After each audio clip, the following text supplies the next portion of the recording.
네, 안녕하세요. 오늘 저희와 함께 좀 깊이 파헤쳐볼 자료는요.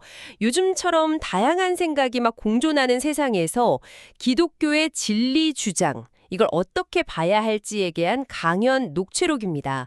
그 사도행전에 나오는 베드로와 요한 이야기에서 시작하는데요. 어, 로마 제국 시절이나 지금 우리처럼 다원화된 사회에서 우리만 옳다 이런 주장이 왜 문제가 되고 또 기독교는 이걸 어떻게 설명하는지 그걸 다루고 있어요. 그래서 오늘 여러분과 함께할 탐구 미션은 이겁니다. 예수가 부활했다고 외치다가 베드로랑 요한이 잡혀갔던 그 옛날 이야기 속으로 한번 들어가 보고요. 또 왜 오늘날에도 예수만이 유일한 길이라는 이 기독교의 주장이 좀 논란이 되는지, 그리고 그 주장을 뒷받침하는 논리는 또 뭔지 이걸 좀 속 시원하게 이해해 보는 겁니다. 자, 그럼 한번 풀어가 볼까요?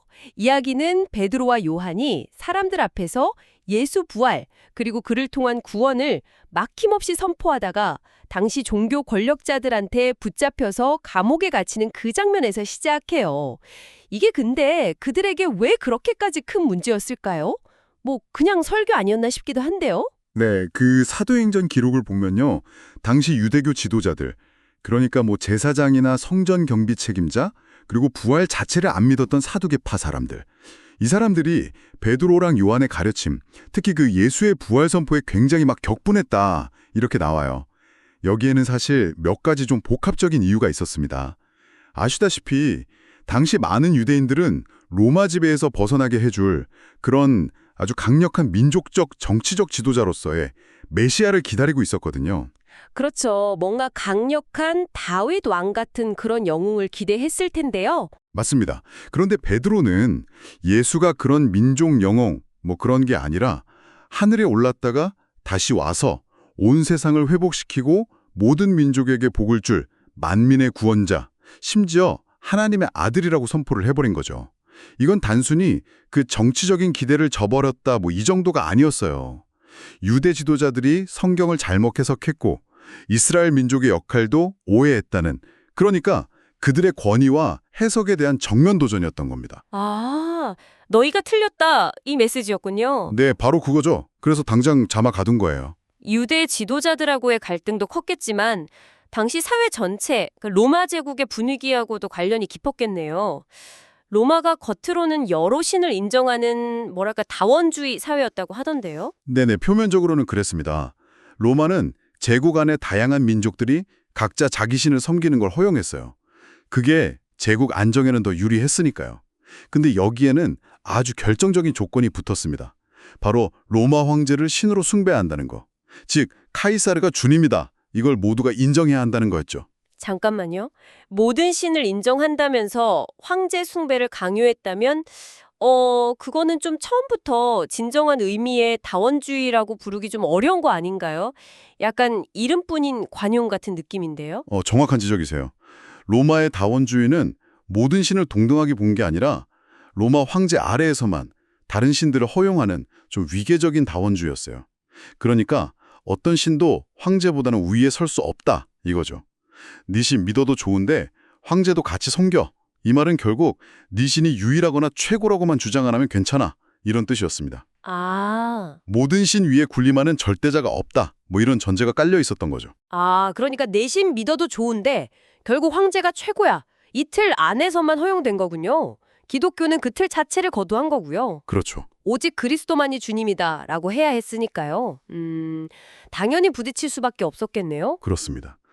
로마 입장에서 보면 특정 신만이 유일하고 절대적인 진리다 이렇게 주장하는 건 사회 통합을 해치는 아주 위험하고 불온한 사상으로 여겨졌습니다. 분열을 조장한다고 본 거죠. 그래서 기독교의 배타적인 주장은 초기부터 로마 사회 전체와 충돌할 운명이었던 겁니다. 이 부분이 진짜 오늘날 우리 사회랑 상당히 비슷하게 들리네요. 현대 사회, 특히 뭐 뉴욕 같은 다문화 대도시에서는 기독교인들한테 당신들만 진리라고 고집하지 좀 마라. 예수가 유일한 길이라는 말은 너무 시대착오적이다. 좀 더 포용적으로 변해야 한다. 이런 압박이 실제로 상당하다는 거죠. 네, 강연자가 바로 그 점을 지적합니다. 로마 시대의 압박이랑 현대 사회의 압박이 본질적으로는 유사하다는 거죠. 근데 여기서 흥미로운 점은 기독교는 애초부터 이렇게 다원적이고 국제적인 환경 속에서 태어났다는 사실이에요. 당시에도 기독교의 주장은 지금 우리 귀에 들리는 것만큼이나 되게 거슬리고 어쩌면 편협하고 심지어 불쾌하게 들렸을 가능성이 높아요. 근데 왜 그렇게 수많은 로마 시민들이 박해 위험을 무릅쓰고 이 메시지를 받아들였을까? 이게 중요하죠. 강연에서는 그래서 오늘날 제기되는 비판들, 예를 들어 기독교는 오만하다거나 너무 배타적이다 이런 주장이 과연 타당한지, 오히려 그 비판 자체에 문제는 없는지 좀 따져보자고 제안합니다. 좋습니다. 그럼 그 비판들을 하나씩 좀 살펴볼까요? 첫 번째가 오만하다, 영어로 arrogant 하다는 비판이군요. 예수가 훌륭한 인물이라고 믿는 건 뭐 좋은데 어떻게 감히 플라톤이나 모세, 무하마드, 부처 같은 다른 위대한 성인이나 사상가들보다 더 우월하다고 주장하냐 이거죠. 너무 자기중심적이고 분열을 조장하는 태도다 이런 비판인데요. 강연에서는 이 점을 어떻게 설명하나요? 네, 강연자는 이 비판이 예수님 자신을 제대로 이해하지 못한 데서 온다고 말합니다.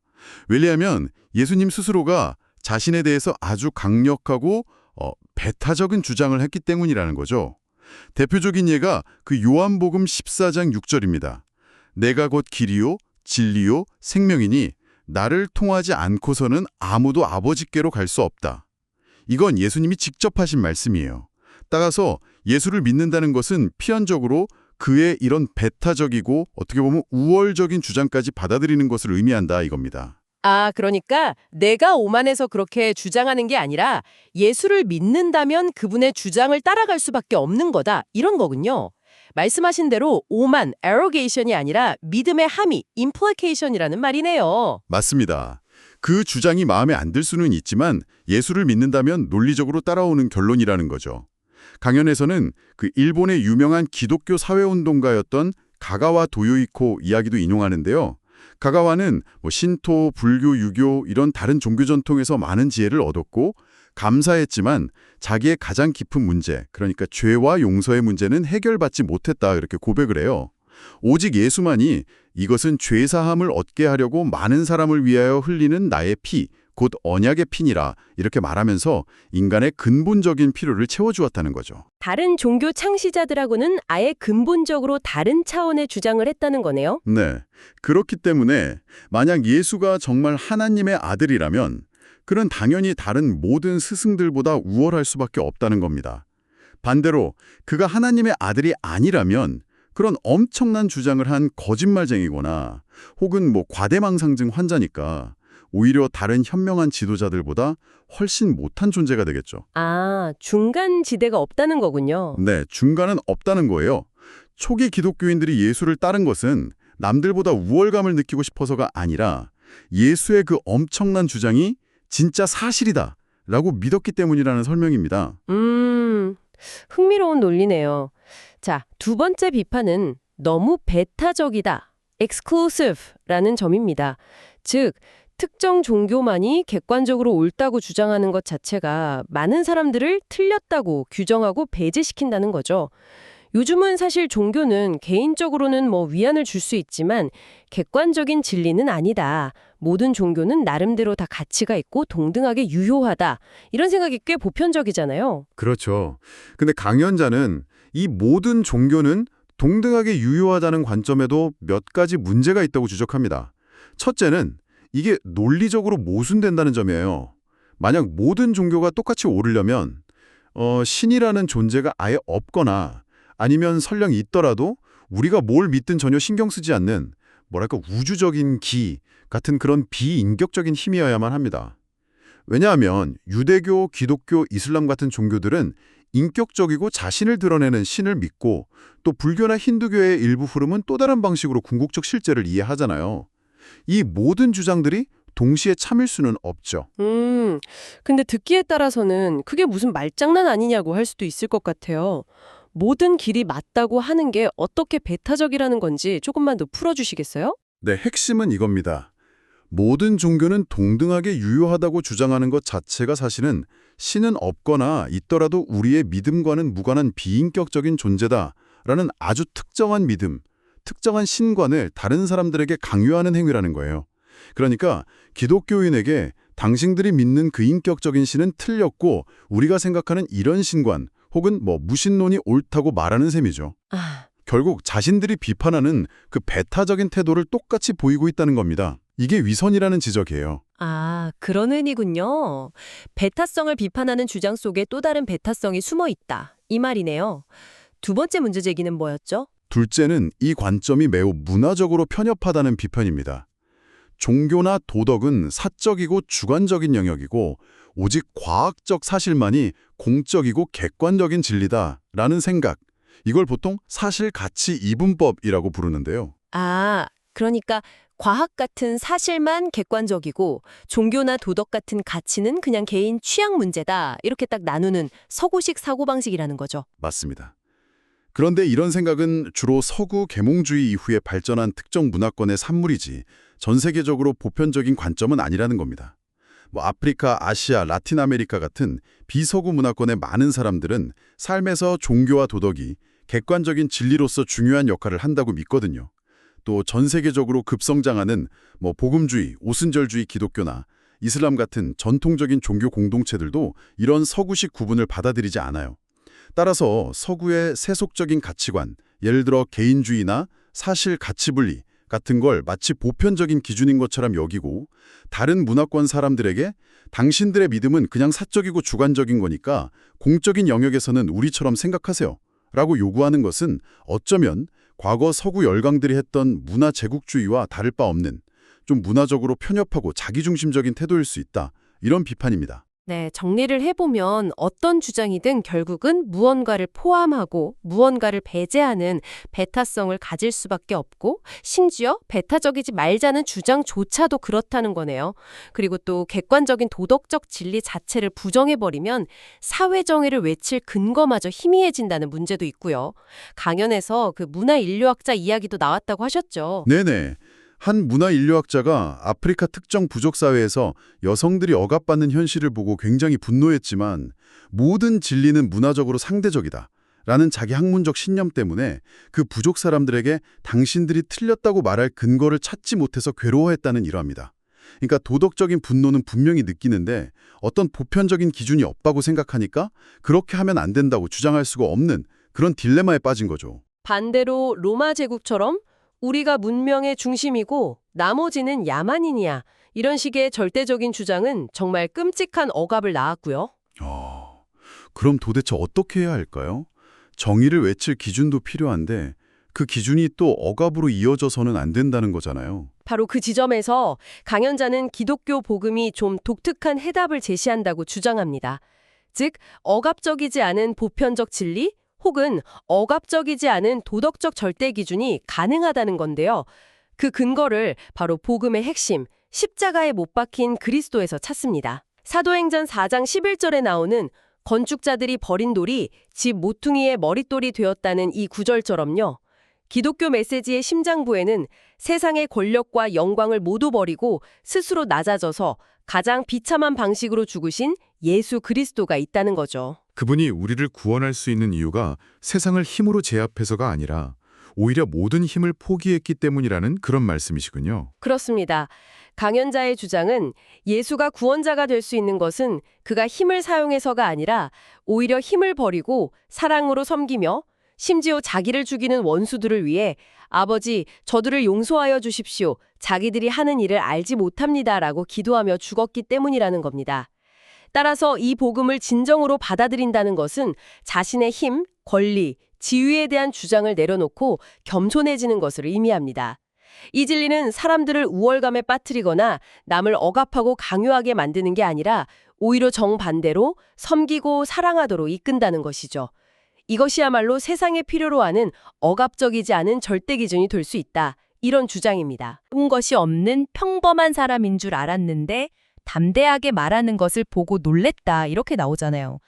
그들의 당당함이 왜 그렇게 놀라웠을까요? 네, 강연자는 우리의 정체성이나 자존감이 종종 상대적인 지위에 크게 의존한다고 설명합니다. 예를 들면 내가 똑똑하다는 사실 자체보다 다른 사람보다 똑똑하다는 사실에서 더 큰 만족을 느끼고 내가 바이올린을 잘 켠다는 것보다 저 사람보다는 잘 켠다는 사실에서 위안을 얻는다는 거죠. 이건 필연적으로 끊임없이 남과 나를 비교하게 만들고 우월감 아니면 열등감, 이 사이를 계속 오가게 만듭니다. 우리가 보통 자존감을 남들보다 내가 낫다는 데서 많이 찾는데 베드로나 요한은 그런 비교에서 자유로웠다는 거군요. 뭐 사회적 지위나 학식이 아니라 값없이 받은 구원, 거기에 정체성을 두었기 때문에 누가 앞에서든 당당할 수 있었다. 상당히 흥미로운 관점인데요. 네, 당시 문화에서는 학식 높은 종교 지도자들이나 권력자들 앞에서 평범한 어부 출신의 사람들은 당연히 주눅 들고 말도 제대로 못하는 것이 당연했어요. 근데 베드로와 요한은 전혀 위축되지 않았죠.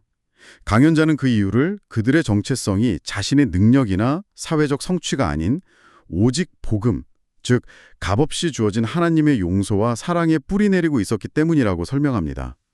그래서 자기보다 못한 사람을 보면서 우월감을 느낄 필요도 없고 자기보다 훨씬 높은 사람 앞에서도 열등감에 시달릴 이유가 없었다는 거죠. 아, 복음에 기반한 정체성. 이게 핵심 키워드군요. 좋습니다. 이런 복음에 기반한 정체성은 사람들을 끝없는 비교의 굴레에서 해방시켜서 예수님처럼 다른 사람을 진정으로 사랑하고 섬기고 심지어 자신을 해치려는 원수까지도 용서하고 그들을 위해 기꺼이 희생할 수 있는 사람으로 변화시킨다는 주장입니다. 그리고 이것은 단순한 이론이나 주장이 아니라는 점을 강조하는데요. 베드로가 법정에서 당당하게 말하죠. 우리가 오늘 신문받는 것이 이 병든 사람에게 행한 착한 일과 그가 누구의 이름으로 구원받았는지에 대한 것이라면 네네. 즉 그들의 주장은 말뿐이 아니라 실제로 병든 사람이 치유되고 변화되는 선한 일이라는 구체적인 증거와 함께 제시되었다는 겁니다. 삶의 실제적인 변화로 나타나는 진리라는 거죠. 자, 오늘 저희가 함께 쭉 파헤쳐본 내용, 핵심을 한번 정리해 볼까요? 이 강연에 따르면 어떤 형태로든 진리를 주장하는 것은 필연적으로 배타성을 띨 수밖에 없고 심지어 배타적 주장을 하지 말라는 요구 속에도 은밀한 배타성이 숨어 있다는 거네요. 결국 문제는 신념을 갖느냐 마느냐가 아니라 어떤 종류의 배타적 신념을 갖느냐는 질문으로 귀결되는 것 같습니다. 네, 맞습니다. 그리고 이 강연이 제시하는 핵심 주장은 이거죠. 기독교의 중심 메시지, 즉 스스로 권력과 영광을 버리고 섬김과 희생을 통해 구원을 이룬 그 구세주에 대한 믿음이야말로 그 본질상 억압을 거부하고 오히려 겸손과 섬김을 촉진하는 아주 독특한 형태의 보편적 진리 모델을 제공한다는 것입니다. 끊임없는 비교가 아니라 조건 없는 은혜에 기반한 정체성을 가진 사람들을 만들어내는 것을 목표로 한다는 설명이고요. 네, 오늘 이야기 들으신 여러분께 마지막으로 생각해 볼 질문을 하나 던지면서 마무리하겠습니다. 만약 모든 종류의 보편적 진리나 절대적 도덕률 주장이 어떤 식으로든 억압의 위험성을 내포하고 있다면 과연 어떤 사회든 그 위험에 빠지지 않으면서도 동시에 사회 속의 불의와 악에 효과적으로 맞설 수 있는 그런 확고한 토대를 가질 수 있을까요?